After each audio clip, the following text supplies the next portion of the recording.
The Model 10 is a 2x 250 watt amplifier from the flagship 10 series that uses Purify technology that can be paired for B-amping, has a MM and MC phono stage and extensive system controls.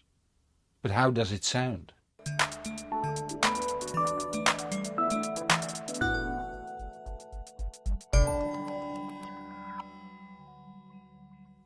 Last week I reviewed the Link 10N from the same series. And like the Link, the Model 10 is big, weighing in over 33 kilos and costing €14,500. The matching SACD player costs €11,000, has no preamp but can be used as a DAC and also weighs in at 33 kilos. And last week we looked at the Link 10N, a streamer, DAC and preamp costing €12,000 and also weighs in at over 33 kilos. Total weight 100 kilos. Why do I tell you this? Weight can play a role in counteracting vibrations, but for me it means that I don't take the Model 10 into the studio, as 33 kilos is too heavy to carry up 2 sets of stairs. Combined with the printed circuit board split across 2 decks, I also didn't feel like taking it apart for photos, so you see Marantz photos and videos in the description of the internals. But first let's look at what the Model 10 is going to be used for. Being an amplifier, it needs to be connected to a pair of loudspeakers, unless you want to use headphones of course. The Model 10 does have a headphone output on the front. It also has a subwoofer output at line level, so a subwoofer can be added easily. A turntable can be connected. The input can be set to moving magnet cartridges and has 3 settings for moving coil types. You can connect 2 balanced sources, 2 unbalanced sources, plus a recorder for both recording and playback. You could for instance connect a network player over a pair of XLR or RCA interconnects. That of course needs to be connected to your modem router for access to the internet and computer or NAS. A smartphone or tablet then can control the network player. A CD player can be connected too over XLR or RCA interconnects. And then you still have 4, 5 including the recorder, inputs left. This is a normal stereo setup, while the Series 10 has a lot of other configurations. But more on that further on.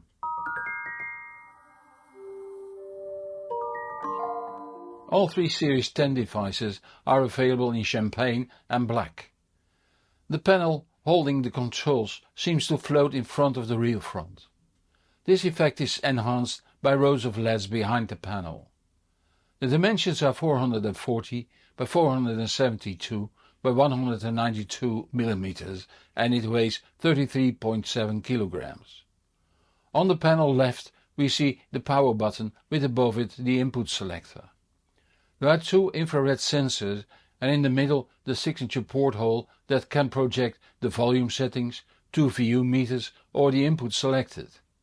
On the right the volume control with below it the headphones output.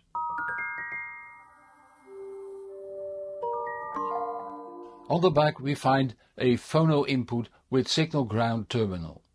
Then the line level inputs.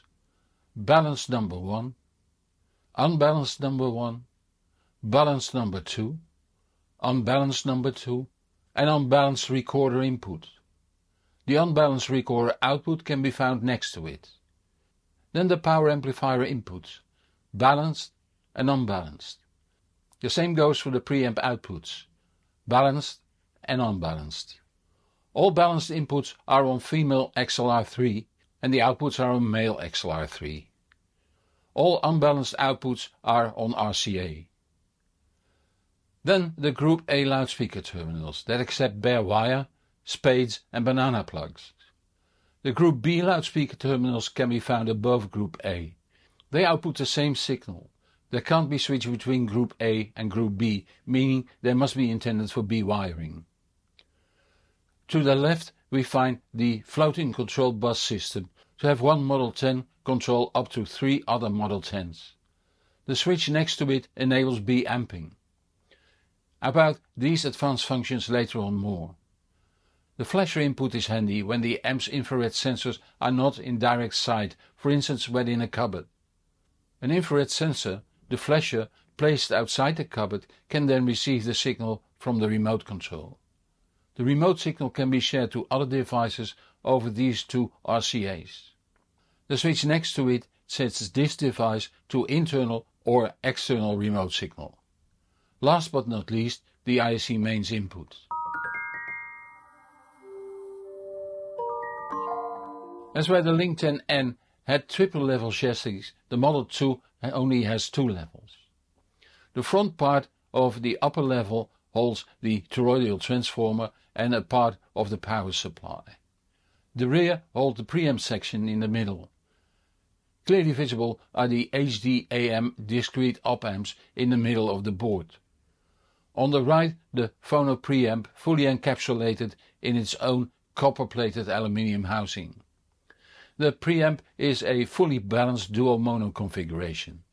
In between the power supply and the preamp, again a copper-coated aluminium panel for shielding. The same goes for in between the top level and the bottom level.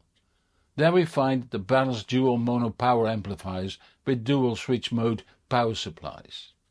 The Purify technology is a variant developed by Marantz in cooperation with Purify. They did not use the standard modules as is often done. The Model 10 is as easy to use as any normal amp. Connect the source, select the input and set the volume. Input selection and volume settings can be done on the front or using the remote control. The small display in the porthole can display the volume settings, the characteristic VU meters and, during input selection, a needle that gives a good indication of the chosen input. Characters in the display are simply too small to read at normal listening distance of, say, 3 meters. The amp can be switched off automatically after a no signal situation, and the brightness of the LEDs behind the control panel and inside the amp can be varied.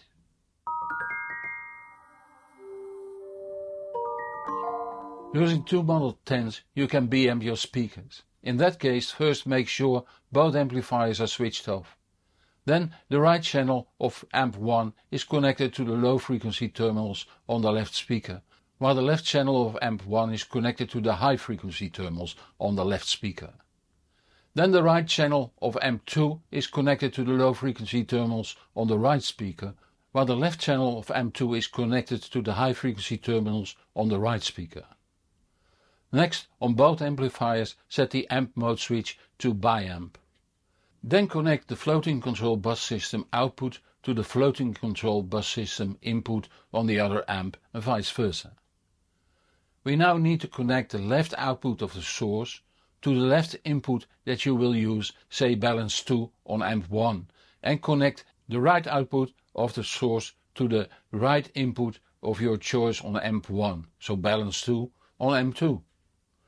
Now you only have to give amp 1 the master function and amp 2 the slave. Instructions are in the manual. If you have a compatible source, like the Marantz Link 10N, you can connect the remote control output on the link to amp 1. If you now switch on the Link 10N, both amplifiers will switch on while the input selection and volume is active on amp 1. Believe it or not, but up to 4 Model 10s can be coupled to quad amp a set of loudspeakers or bi-amp 2 sets of loudspeakers. And there are plenty of variations. If you use a set of Model 10s with the Link 10, you can connect the latter to the power amp inputs, again amp 1 for the left and amp 2 for the right.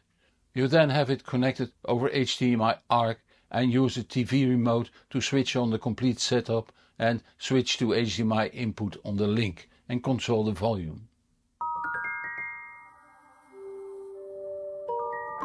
The Model 10 was connected to the PMC FAC12 signature loudspeakers on Stack Audio OVA 17 isolators over AudioQuest Robin Hood Zero loudspeaker cable.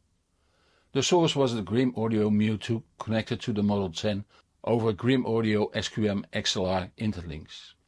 The switch was the Zixel GS1900-10HP which was connected to the Grim player over the Network Acoustics Mu Pro Ethernet filter.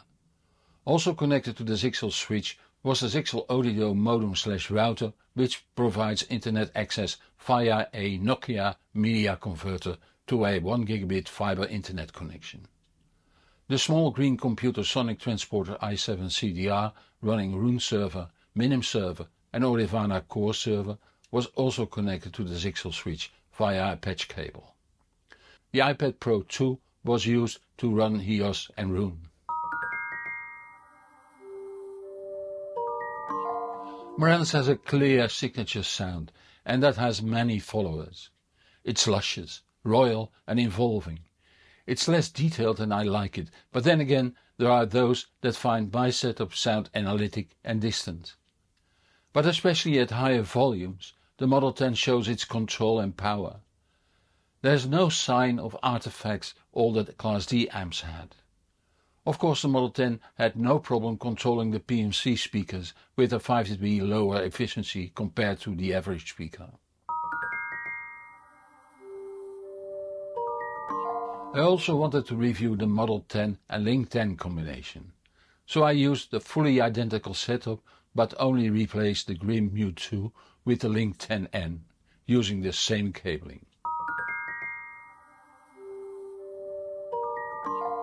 Strangely enough, the difference between the Link 10N and the Grim Mu 2 was less when using the setup with my Air amp, but the sound character remained rather the same. What can I say? If you are a fan of the warm Marantz character, can spend the money and have a solid place to place the combination, this is what might suit you quite well. I rate the Model 10 halfway in my setup 1A.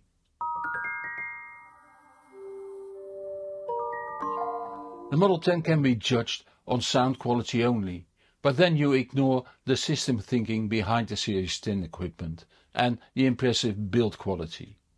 Imagine a setup involving the Cinema 30 surround receiver that uses 1 or 2 Model 10s to drive the left and right channel in surround and does the stereo playback over the preamp of the Model 10. For surround, the remaining 9 channels are powered from the Cinema 30. Over HDMI ARC the TV can switch on the setup while the volume can be controlled from the TV's remote. There's only a limited number of high-end products that talk to the rest of the world. That's to be taken in account when judging the Model 10. Doing that, I find it a rather good value for money. And on that bombshell we come to the end of this video. There will be a new video next week, so subscribe to this channel or follow me on Patreon, Facebook, LinkedIn, Instagram or TikTok to stay up to date on new videos. Patreon and YouTube Premium subscribers see my videos a week earlier and without ads. Help me reach even more people by giving this video a thumbs up or link to this video on the social media.